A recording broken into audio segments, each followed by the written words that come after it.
ke Mondlani hosi ya Manjakazi va tatwa ku vava. Unga kuma wansati anonile ngopfu kambe ari hava na vukati, mara unga muhleki n'wana mamani. Unga kuma wansati anonile ngopfu kambe ari hava na xihlangi xo, mara unga muhleki n'wana mamani. Unga kuma wanuna a humi na xenga kambe ari hava na muti xo, mara unga muhleki n'wana mamani. Unga kuma wanuna a humi na xenga kambe ari hava na muti xo, mara unga muhleki n'wana mamani.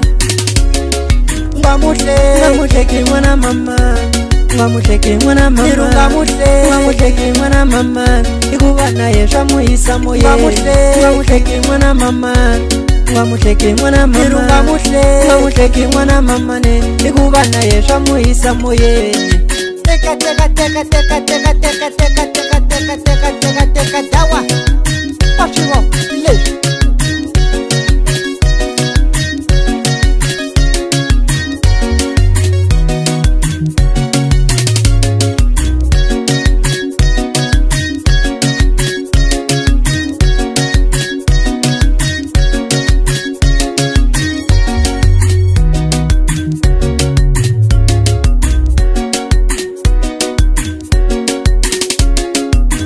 Vona wanuna makwera huma nxenga nga na muti unga hlamali.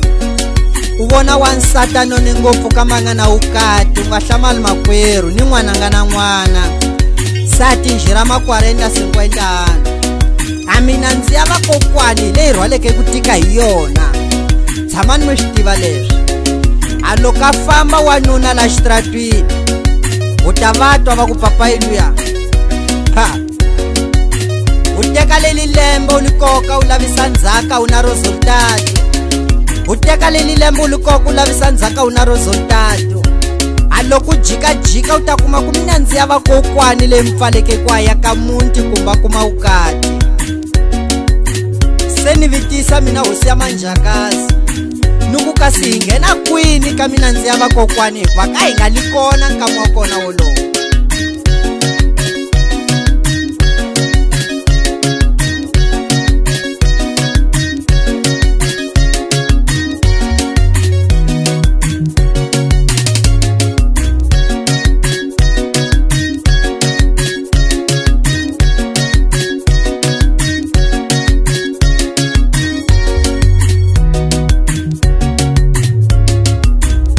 Kuma wansati anonile ngopfu kambe ari hava na vukati, mara unga muhleki n'wana mamani.